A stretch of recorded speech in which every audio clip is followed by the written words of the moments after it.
Hi, welcome back to another episode of Get Your Popcorn. This week is our bonus episode. We're doing Catch Me If You Can on the Summer of Spielberg. And welcome, Brooklyn Mellson, to the show. Thanks for coming on. Thanks for having me. No problem. So just a little background for everybody, because I assume everyone has no idea other than my dad who's listening. Hi, Mike. Brooklyn and I went to high school together, and we did the world's greatest production of Little Women. Absolutely. She played my beloved older sister, Meg, and I played Jo. And it was a transcendent experience for everybody who came to watch. That's so true. And for you personally. I kind of ended up with a husband out of it. Yeah. Ended up leading on-stage kisses to off-stage kisses, and then we've been together ever since. That's so cute. And then our drama teacher, did she officiate your wedding? She was our witness. She was our witness. Your witness.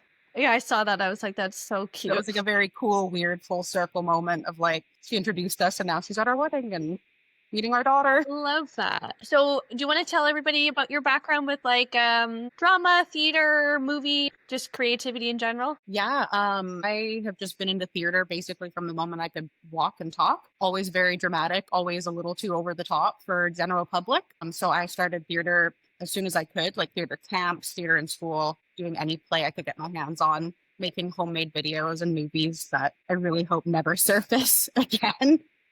And it was just like my passion growing up. It was never something I wanted to do super professionally. It was just so fun. And it just like brought the light to my life. So yeah. Yeah. Same. And when we met in theater class and met a lot of great people in theater class and we put on some really awesome shows. I've always loved being on stage. And movies, I don't think anyone can say they don't like movies. Like, come on. I've watched movies since I could open my eyes. What do you do for time if you're not watching movies? I know, right? That is funny, like the theater kid experience. Like I feel like we get a lot of shit, but like you do, like you're so bonded. And I don't know if you watched any of like the Wicked press tour. I do. And it was so funny because everybody's like, why are they doing that? And I was like, no, that's every production ever. That was our cast rap party. Like we were all holding space. So much. This was the best show ever. Like it happens every show.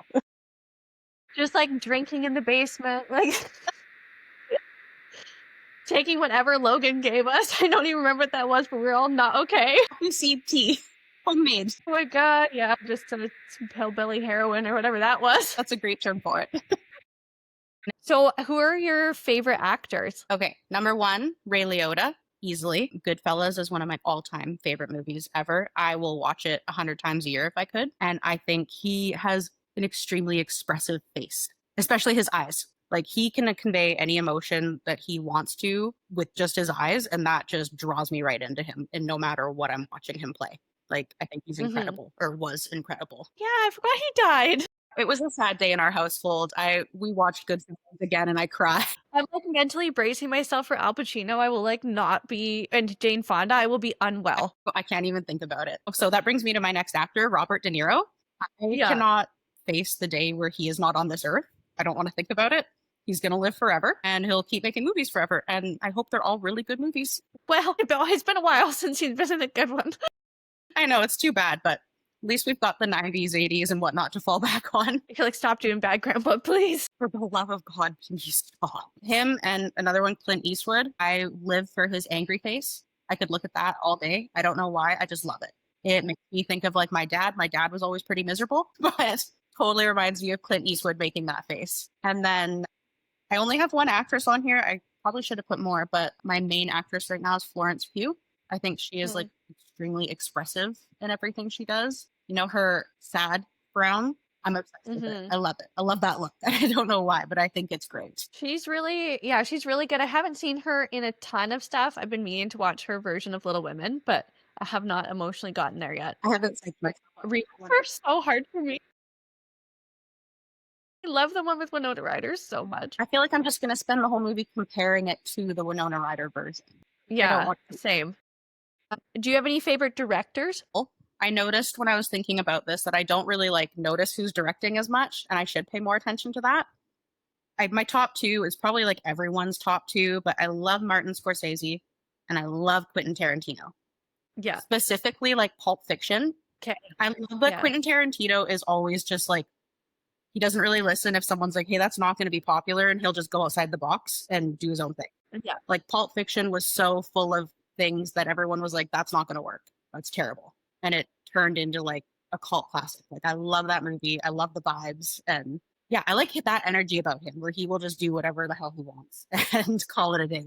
Yeah, I love his work. Once Upon a Time in Hollywood was like such like a masterpiece.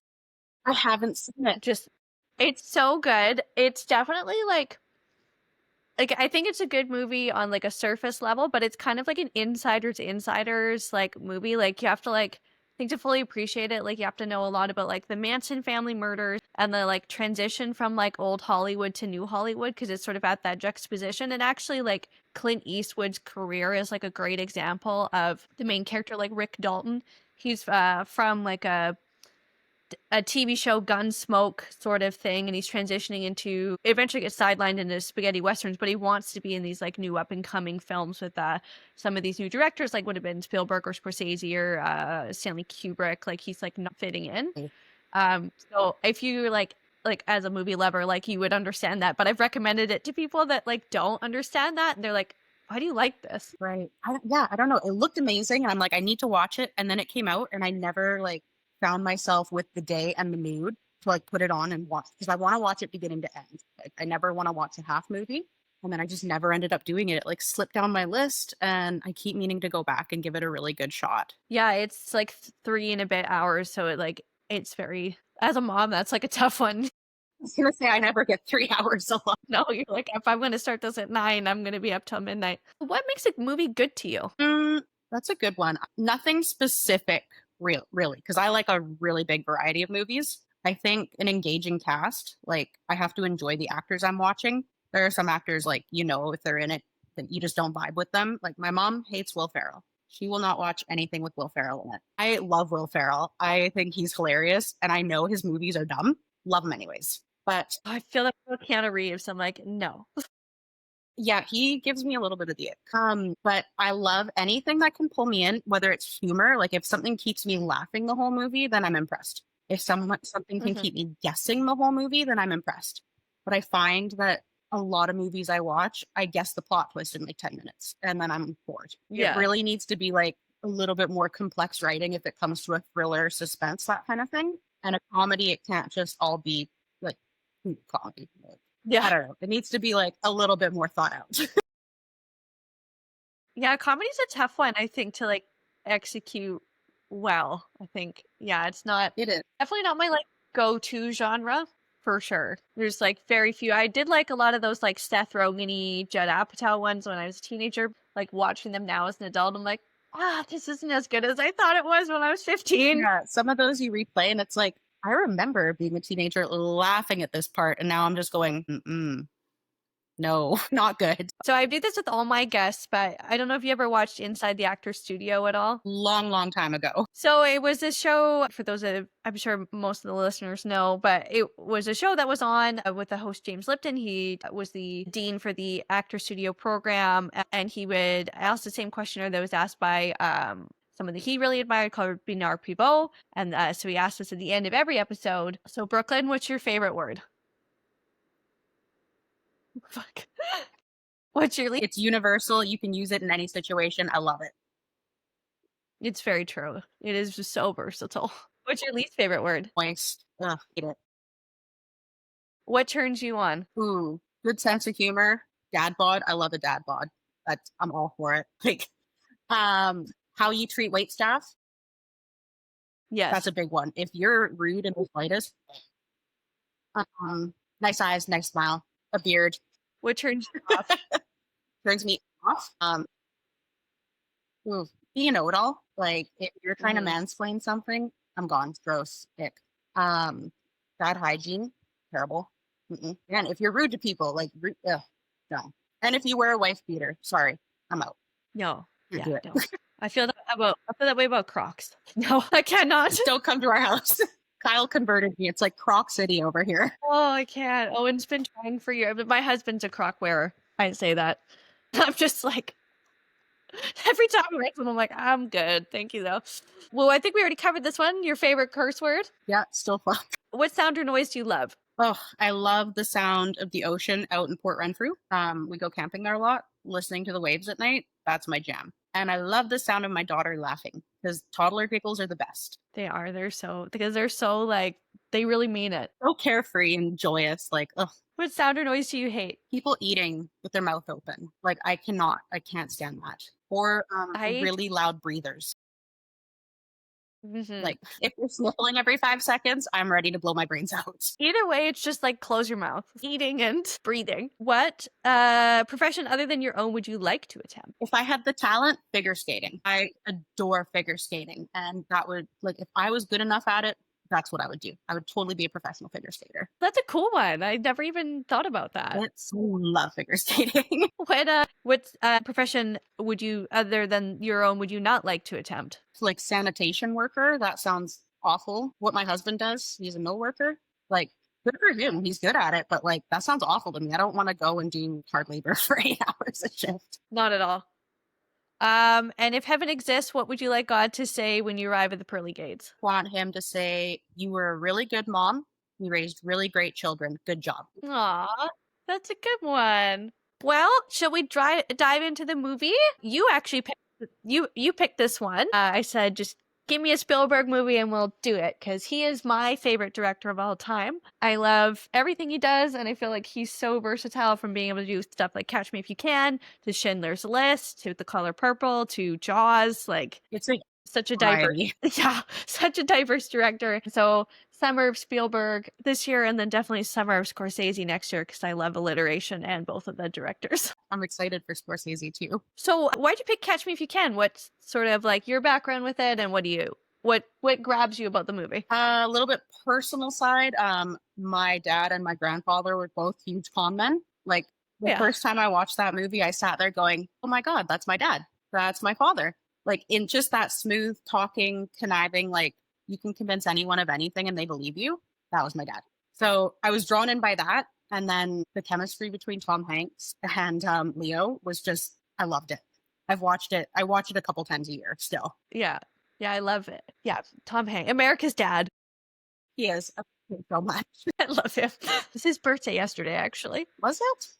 Or I feel bad. I That's didn't fun film this fact. yesterday. So I'll start talking a little bit about the pre-production of the film. So this film was based on the book written by Frank Abagnale Jr. and it was published in the 80s, and then the film rights were bought pretty immediately, and then it was stuck in development hell, and it was bought and sold into turnaround, which is essentially when a studio buys the script, accumulates costs, they then sell the script for the price that they bought plus the cost. So you have to buy out the contract essentially. And it was sold by Columbia to Hall Bartlett to Hollywood Pictures to TriStar, and eventually bought by Steven Spielberg at DreamWorks. He initially had David Fincher to direct the film, which I think is such a Honestly, I don't even know who that is, to be totally honest. yeah, he's definitely a different kind of director from Steven Spielberg. He did The Social Network, Benjamin Button, Girl with the Dragon Tattoo, Zodiac, Fight Club, That Seven, was the Fight Club.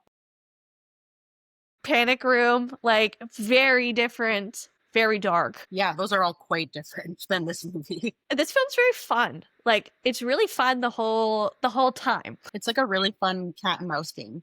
And like Yes, a absolutely. little bit enjoying it too. Steven Spielberg eventually decided to direct after he had his wife and daughters do a script reading of the film, and then decided that he did like the script enough that he was going to direct because he had a difficult time trying to get directors in place.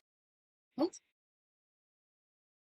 The script was written by Jeffrey Nathanielson, and when he read the book, he wanted Frank to be likable, and he wanted to very much have you rooting for him, and the sense of like that there's this lightheartedness in the script that wasn't as present in the book. He wanted this to be a compelling character, this sort of anti-hero for the film, which I think really does shine through. And some examples of characters he wanted to model it after was like Butch Cassidy, and then Jack Nicholson's character in One Flew Over Cuckoo's Nest. Like these guys that are objectively not good, but like you still kind of want to get behind. You're rooting for them either way. The goal was to write him as not a criminal, but a misguided child. Yeah, I think they succeeded in that too. I think so too. Like you really do kind of go like, well, what else was he supposed to do other than pretend to do these terrible things? Set design, it was all based on the like 1950s, 1960s Playboy aesthetic. They used a lot of Playboy magazines. You know, they were looking at them for the articles Oh, on interesting. what they based it on. So they very much wanted that like very smooth, very slick, super stylized, this sort of almost dreamlike quality to it, just to not have it too grounded in reality. Yeah, that actually makes perfect sense when I think back on how the movie looks. Like you can Yeah. inspiration from that. I never knew that, but like now that I know, I'm like, that makes perfect sense. For casting, we obviously have Leonardo DiCaprio as Frank Abagnale Jr., Tom Hanks, like we talked about, as Carl Hanratty. Initially, James Gandolfini was supposed to be Carl Hanratty, but he dropped out to do The Sopranos. I mean, good choice on his part because he's good for The Sopranos, but I don't think I could have pictured him in Tom Hanks' character at all. How weird would the David Fincher, James Gandolfini version of this film be? So dark. I a little bit kind of want to see it now, though, with both of them. Then we have Christopher Walken as Frank Abagnale Sr., who, despite being too old for the part, I think did a really good job. He was quite old. Pretty sure he's in his like 60s. Some people have kids really late.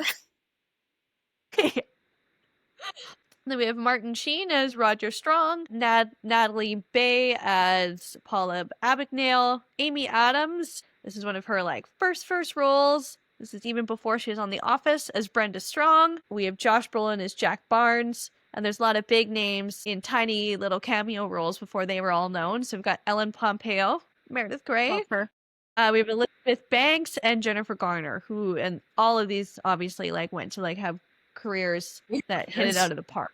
Production was shot over only 52 days, and they had 147 shooting locations between LA, New York, and Montreal. Holy crap. They did up to 3 location shots per day, and both Leonardo DiCaprio and Spielberg said it was the fastest, most intense paced shoot that they ever did. But Spielberg's kind of famous for doing that. Lots of times he likes to get in 3-4 takes. Raiders of the Lost Ark was shot in a super similar way. Oh, it shows in the movie. Like that pacing is the same in the movie. Absolutely. And it was one of the things that both of them said, like it gave it like a lot of energy just because they were all like, we got to get this done, guys. That's awesome. So this film was a smashing success. It made $352 million on a $52 million budget. Its reception currently has a 96% on Rotten Tomatoes, a 4 out of 5 on Letterboxd. I personally gave it 2.5 out of 5. I like this movie, but there just isn't, I don't know. It just didn't have, like, I think just because it's not super emotional, that was like where it fell for me. But it is super, like, there's nothing wrong with the movie. It's just like, you know, taste preference. And then my comment, my review is, aren't we all trying to catch Leo? We are all the time, especially that generation of Leo. Absolutely. Yeah, not Jack Nicholson Leo. Like, we still want, like, Jack from Titanic Leo. Exactly. Pretty boy Leo. Please. When it was appropriate for him to date people who are 25. Yeah, no. He's going to be in like his 70s and he'll be like, here's my new girlfriend. She's 22. So gross. I can't even imagine at 29 dating somebody 22. No, it's disgusting. That gives me the ick. A deep ick. Roger Ebert, who's my favorite critic, he said, this is not a major Spielberg film, although it's effortlessly watchable. Spielberg and his writer working from the memoir by the real Frank Abagnale Jr., and Stan Redding. Don't force matters or plumb for deep significance. The story is a good story, directly told, and such meaning as it comes from irony that the only person who completely appreciates Abagnale's accomplishments is the man trying to arrest him. Which, Really?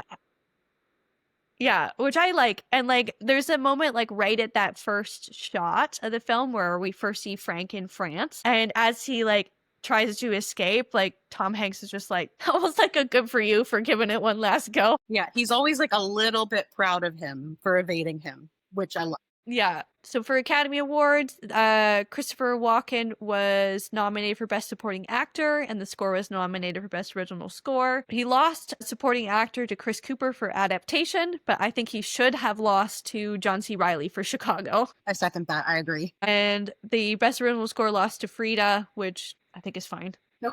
I know score is not the strongest point in which I pay attention to a film. No, I don't really. Like, it has to be amazing for me to be like, that was good. Like How to Train Your Dragon, that soundtrack runs through my mind weekly. I love the music from that movie. Totally. Or like, I don't know, did you see the new Nosferatu, the like really haunting music in the No, background? but it's on my list. I can't wait to watch it. You gotta watch it. You gotta watch it. It's so good. It's just everything you want in a vampire movie. It's dark, it's twisted, it's a little gay, it's slutty the whole time.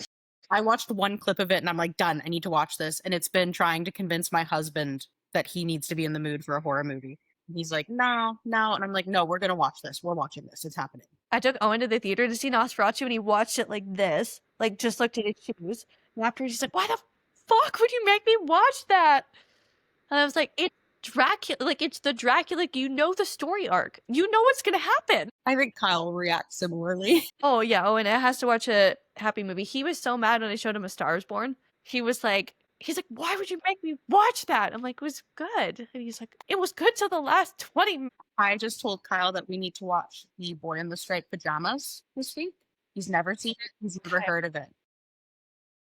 Kyle. So I'm not going to listen to this episode of this podcast until after he's watched it, but I feel really bad for what I'm about to put him through. That's terrible. Yeah, like Life is Beautiful is that for me, where I'm like, I don't know if I can do this again. I haven't seen that actually. It's so good. It's an Italian movie. It was a Holocaust film as well. But yeah, it's about it's really, the first half is like a love story between this guy and his wife, and then the kind of rising anti-Semitism in the background of Italy, and then eventually he gets sent to a concentration camp with him and his wife and his son. And like the second half of the movie is that. And like, oh gosh, I had to watch it in like grade 11 social studies, and it was like, there's a few of us, and we were just like, all of us were like hyper. There's like every girl hyperventilating, crying, and I remember looking over and just like a couple of the boys just like tears. Will be me. I can't, like Holocaust movies, no matter what they're about, I'm crying. Absolutely. I think the only one I can get through is Inglourious Bastards, because I'm like, yeah, burn him down.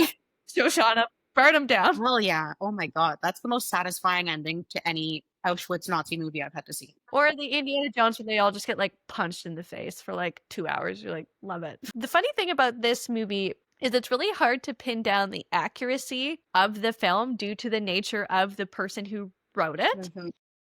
Because Frank Abagnale is not a reliable narrator, it's really difficult for them to pinpoint even if any of these cons were actually ones that he pulled off. They do know that he for sure posed as an airline pilot, but it was to actually stalk a stewardess as opposed to he never actually flew. The stewardess's name was Paula Parks, that he ended up like getting in contact with her parents and like a bunch of really creepy stuff. There's an article in the New York Post in a book by journalist Alan C. Logan that examined all of it, and it uses like primary sources, court documents, letters from the airlines, newspaper clippings, and then people in his real life that he spoke to. There is evidence, terrifyingly enough, that he did work as a doctor. No. In a supervisory role, like it showed there. He wasn't like necessarily at the bedside, but you gotta know that they called him for orders. Like that's horrific. It's so scary. So like, scary. Yeah, give 100 of Ativan. No, just snow you forever.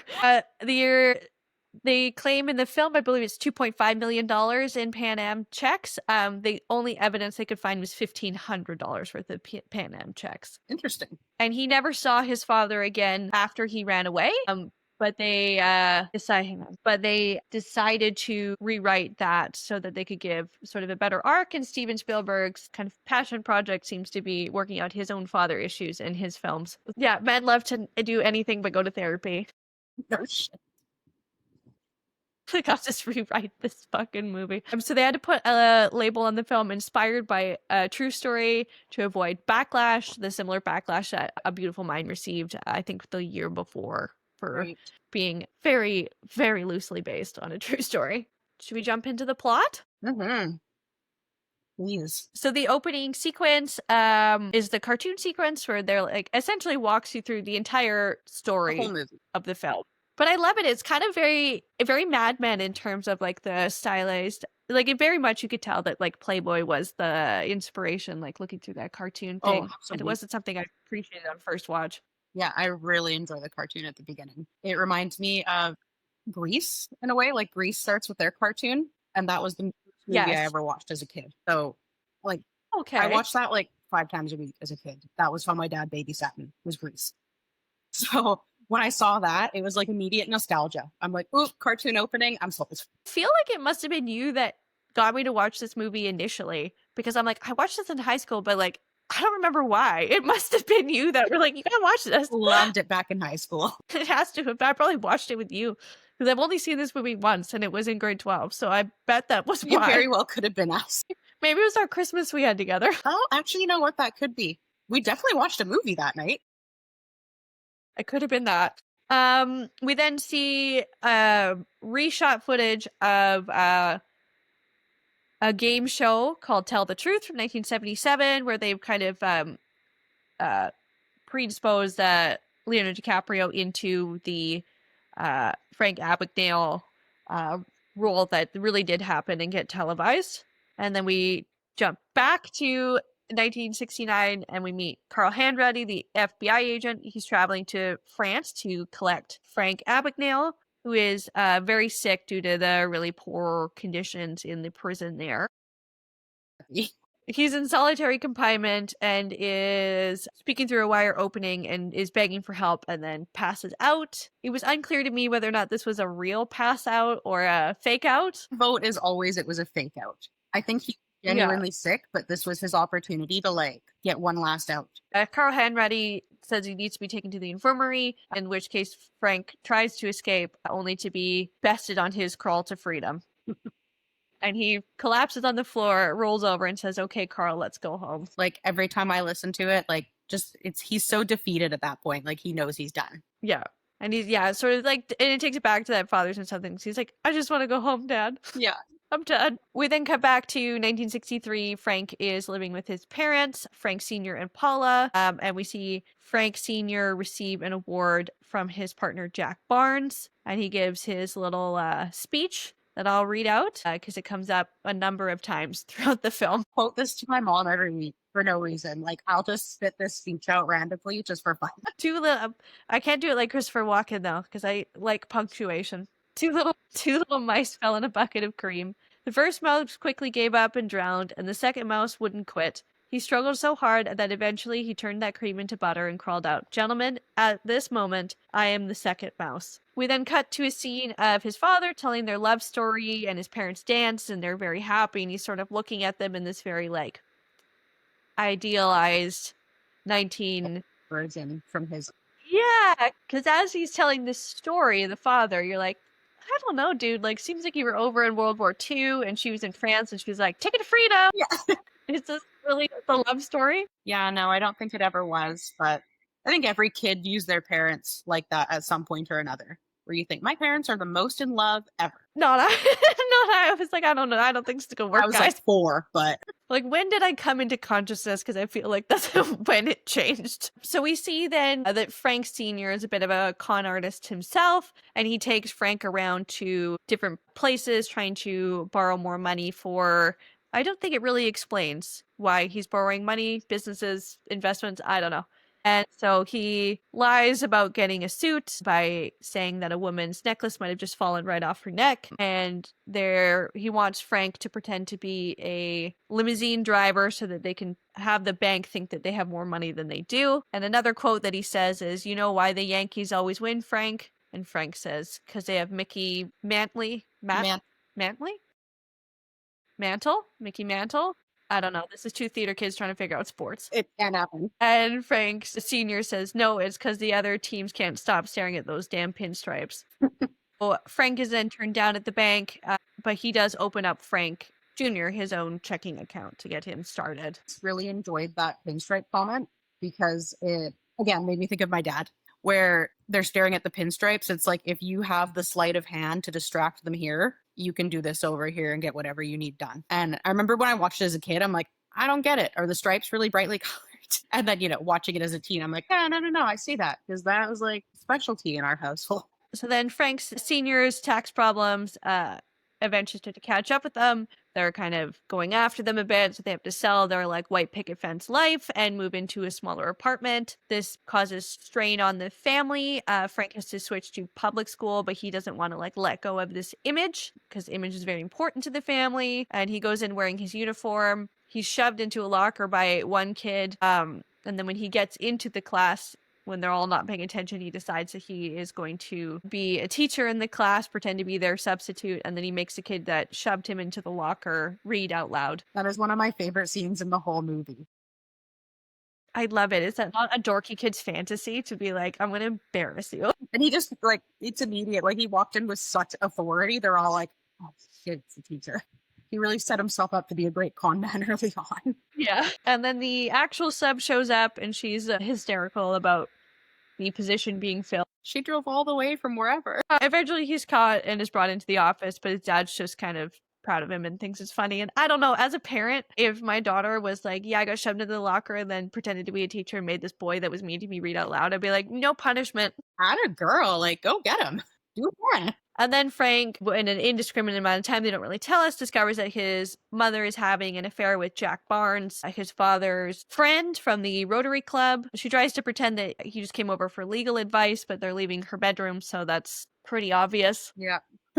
Not a whole lot of legal advice to be found in your bed. No, I don't think so. And then when his parents divorce, there's a really, this was one of the scenes that got me, is when they're like it's, they make him decide who he's going to live with, and he can't like handle this and just like runs away. Yeah, that was an intense scene. It's pretty sad. And his mother just like disengages, and you're like, and this is part of the thing that I thought was really good about the film, when it was like, was that an intentional choice by the director and the writer to be like, as he grows through time, do we see her for what she is, or did she just have this switch when she had the affair? Right, yeah.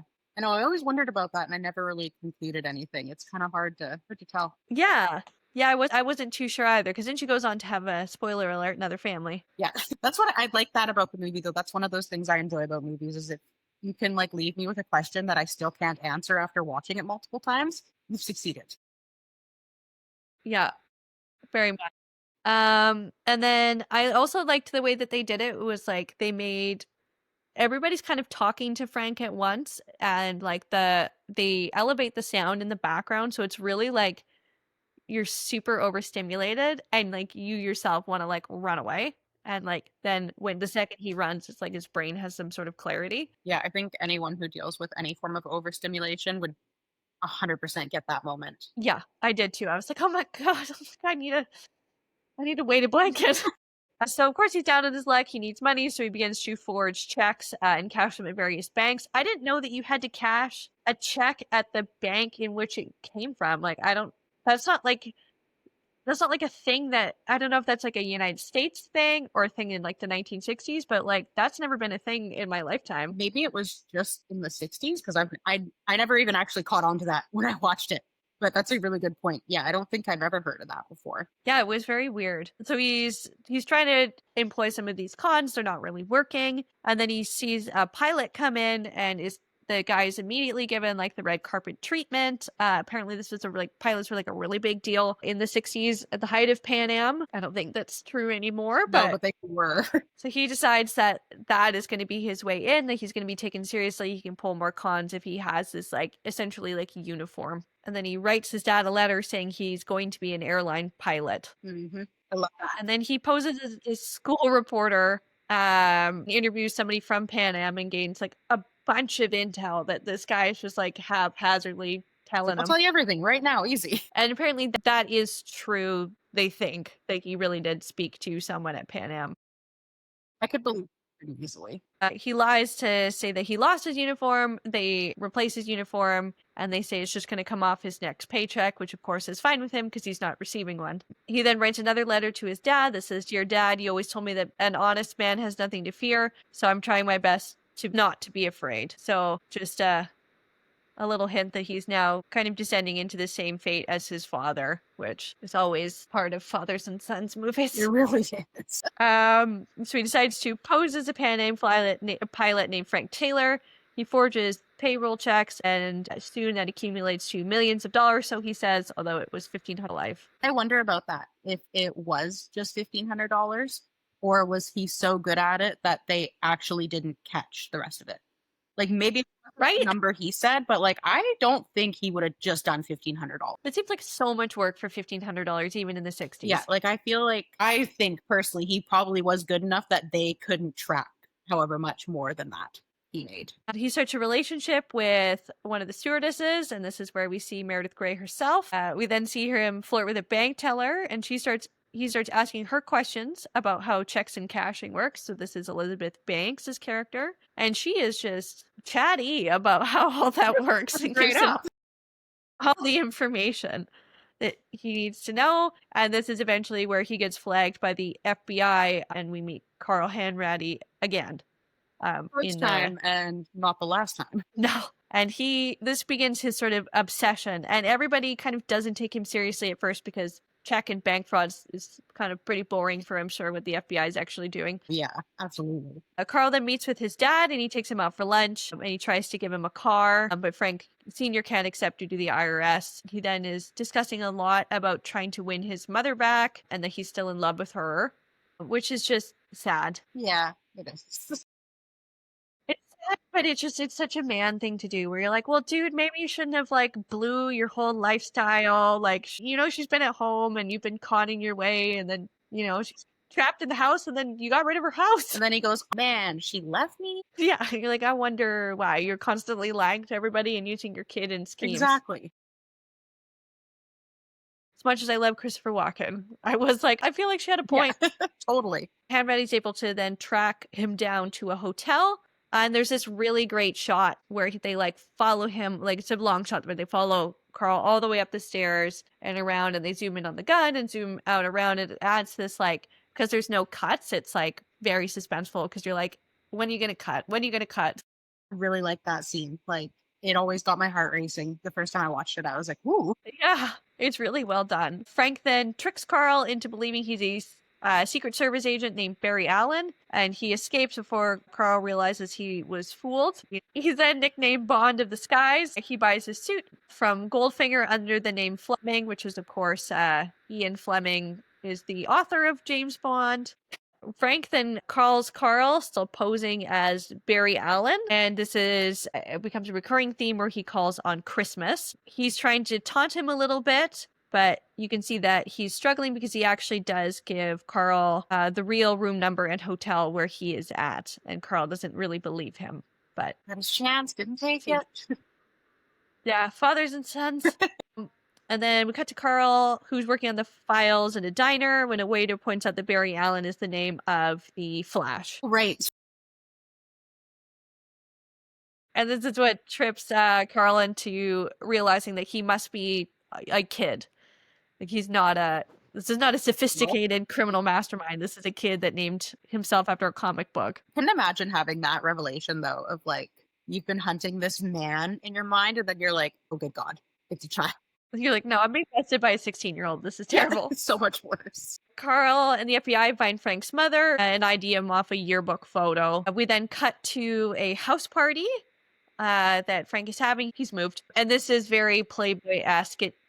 This is where the colors, I think, really start to take off. It's like the most atrocious 60s decor possible. Totally. Kind of fun, though. Although, apparently, I was watching an interview with Leonardo DiCaprio, and they used real, cheese fondue. But of course, over the 8-hour shoot day or whatever it was just he's like, I will never eat fondue for the rest of my life. It was so disgusting. In high school, before I met my husband, he did a play, Scapino, which I think you saw. Yes. And they had canned spaghetti you had to eat every night. I was in that play. Okay, I thought you were, yeah. So, well, kind of. I was a dancer. I had no line. He has not touched spaghetti in 12 years we've been together. I finally convinced him one night, and he still got sick. He's like, no, never again. I'm never eating spaghetti. That is horrible. Yeah, I forgot about that. I forgot he had to do that. All I remember is us having to dance to Staying Alive, and I don't think I've ever been more mortified in my whole life to be yeah, no, it was, thank God it wasn't I don't know. Being theater is sometimes so embarrassing. When I started this podcast, everybody's like, oh, aren't you a little embarrassed to put yourself out there? I'm like, I was in a Civil War costume in front of all of my high school bullies while I had braces. I'm fine. I, in grade 9, played Dopey in the Seven Dwarfs, Snow White. But no, our theater teacher rewrote the show, and he wrote his own music for it. So Dopey got on stage and had a rap. And I had to rap in my dwarf costume in front of the whole school. Amazing. Horrific. It was terrible. Oh, God. Yeah, I didn't do theater till grade 10, and I didn't get a speaking part until grade 12, mercifully. In which I do feel like I strong-armed Miss Room into having us do Little Women, because she's not keen on it. And I was like, we have to. I'm super glad you did. I just love the movie. I was like, please let me be Winona Ryder. I will sell you my firstborn child. Did you follow up on that? No, I still mercifully have her. It's a little tempting some days, though, with toddlers. Hey? Oh my God. Toddlers are intense. I love her, but oh my God, she's a busy bee. So he has a house party, somebody falls, so he takes the guest to the hospital where he meets Brenda, who's a young nurse, and she's super new and very bad at her job, it looks like. Jeez. And she seems very deeply unqualified. Yeah. And then she's very easily charmed by him, and he just sort of lies and says that he's a doctor, and he somehow becomes the head of the department. Yeah, that was impressive. They're just like, you're a doctor? Great, hired. Yeah, like this is like, thank God for the internet now, where they can like be like, are you a doctor? He then writes a letter to his father to update him, and then he starts living as Frank Connors, Dr. Frank Connors. Carl then goes to talk to Frank Sr. to try and hunt down Frank Jr., and he lies and says that he's in Vietnam, but Carl knows this is bullshit when he sees one of the letters that Frank has been writing to him on the table, and so he leaves and now knows where he is. So Frank Jr. falls in love with Brenda. She tells him about an illegal abortion she had and that her parents kicked her out, which isn't that nice of your parents to force you into an abortion and then kick you out because you had one? That sounds very American of them. Yeah, real Southern. Real Southern. You're like, I'm like, how are women still dealing with this? This is set in the 60s. This is horrific. That's what happens when we give old white men that lived in the 60s power. It's just like, it's just horrific. Like, and you can't get rid of abortions. You can only get rid of safe abortions. Exactly. And then you make women feel like that. Yeah, that broke my heart too. Carl then tracks him down to his apartment in the hospital, but he isn't there because they've gone to visit her parents in Louisiana, where he lies and said that he was in law school and passed the bar before he went into school. He then asks her father for both her hand in marriage and then help to pass the Louisiana bar exam, which he passes. I was going to say, and he did pass it, which is crazy. Yeah. I feel like it's supposed to be hard. Maybe it was easier in the 60s. Maybe, I don't know. Things are loosey-goosey in Louisiana. I don't know. You can be a doctor, a lawyer, just pick one. You can have a Barbie-level career. It's just whatever you want to be. Frank then goes to see his father, tells him he's getting married, and tells him that he's going to get it all back.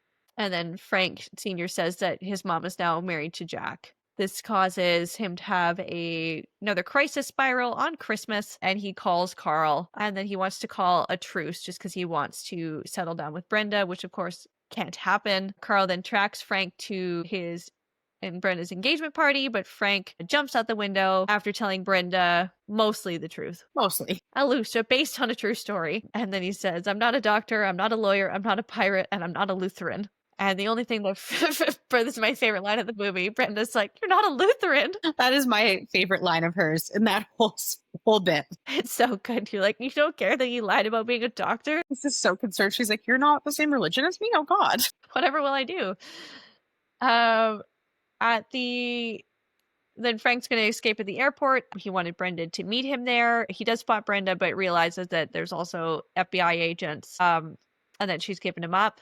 And then he drives away, reuses his pilot con, and does the kind of very iconic shot of where he like walks in with 8 stewardesses and is able to escape. Love that scene. And I love all the work he put into getting the stewardesses just to walk with him. It's such a big con for such a small moment. Yeah, really invested time into that one. And so he escapes to Madrid. Then we cut to 1967, and Carl tracks Frank down to his mother's hometown in France. He convinces him to surrender to French police. Frank is arrested and taken into custody, and Carl assures him that he will be coming back to the US. And then we cut again to 1969, where Carl takes Frank on a flight back to the US. So we're now meeting up with the timeline of the start of the film. And as they approach, Carl informs him that his father has died. And in his grief, Frank runs off the plane. So this is like, again, where that like narrator, you're like, how is this even possible that he would run through customs, run away, Right. he runs to his mother's house and like in the most hallmarky way, like looks through the window of his mother's house on Christmas and sees that she has a new daughter who points out that that's her mom, who again is, I think, too old to have children. I don't know, like, I don't actually think they tell their ages, but they both look too old. I always really love that ending scene because as smart as he is and how like amazing his cons are, it like brings it back to this moment of he was just this kid this whole time hoping for his parents to get back together. Like he's still in like this Yeah. little teenager mindset that I'm just going to come back and I'll have money and it'll be fine. They'll get back together. And so I am always a little bit heartbroken for him when he has that realization on his face that it's not going to happen. Like this whole dream he's been working towards. Yeah, absolutely. Frank then surrenders to Carl and is sentenced to 12 years. Carl visits Frank in prison, and during one of the visits, he shows him a fraud check from a case that he's working on, and Frank is able to figure out what's going on. And then Carl convinces the FBI to allow him to serve the remainder of his sentence by working in their financial crimes unit, which he's just stepping right into that role of dad. Yeah, I always wondered And about then that. Like, would he really just give up his life of crime, be like, "Hey, I'll be an FBI lackey now. Sounds good. Done." yeah, and also like this guy's a con man. Like, why do you want him as a coworker? Right? Like, how do you trust he's gonna even tell you the truth about what he's seeing? Yeah, it just feels very. He's not going to join forces with this person or No. whatever. So one weekend, Frank prepares to impersonate a pilot again, but is intercepted by Carl, who basically says, "You can continue with your con. No one's chasing you," and that is his choice. Frank then returns to work to discuss another fraud case with Carl. Carl is endlessly fascinated with how Frank passed the bar exam, and he just says, "I studied," which is very like Quentin Tarantino's like, "How do you get to Carnegie Hall?" practice. And then we cut to a like the sort of where the film ends. We then cut to a postscript saying that Frank lived for 26 years in the Midwest with his wife, had 3 kids, and remained friends with Carl, and that he made a living as leading expert on the bank fraud and forgery in the FBI. And then he consulted really a lot on this film, actually, and he like really wanted Leonardo DiCaprio to play him. Which, if you see Carl, you're like, that's not a that's Nope. and that's the movie. Yeah, it's not like the best movie I've ever seen, but there's something really nostalgic about it for me where like I'll if it's ever on TV and it like I see it, I'm gonna sit down and watch it.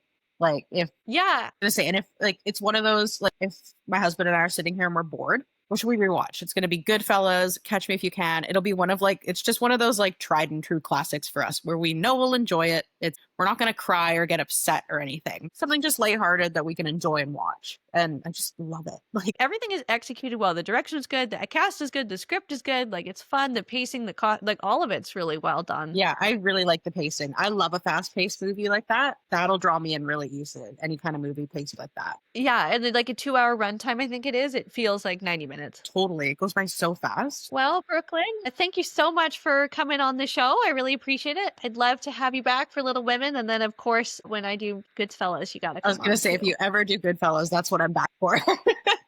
Yeah, thank you for Well, having thanks me. so- That was so much fun. Thank you.